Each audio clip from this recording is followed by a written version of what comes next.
Wyman, and I'm an Agile coach at Excella. I'm Jenn Forrest, and I'm a Scrum Master at Excella.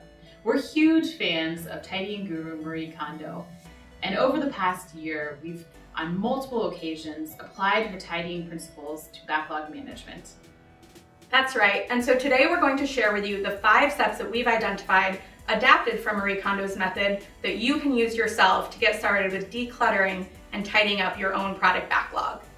So the first step to get started with tidying is to identify your product vision. The product vision should be your guiding principle that you use when you're making any decisions about what should or should not be on your product backlog.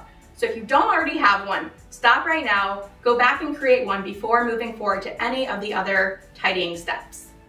Then second, you need to find all your product backlog items, or PBIs, and put them all together. So all of that hidden work, that bug list, the list of technical debt, spreadsheets, etc., you need to put it all in one big pile so you can see what you really have. The third step is to create categories that you can use to sort through this big pile. The idea is that these categories will allow you to chunk up into more manageable sections this large, vast amount of items that you have in your product backlog.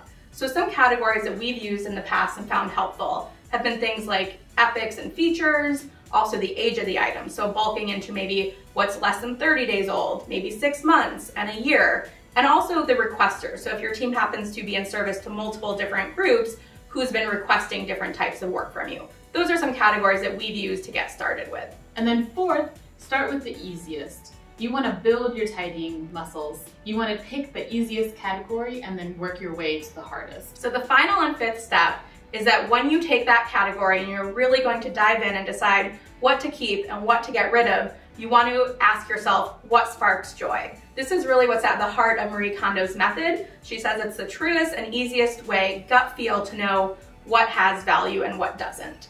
So in this case, as you go category by category, you want to look at each item individually and ask yourself, does this spark joy? Or maybe in business speak, we would say, does this delight the customer? Is the customer going to be excited to use this?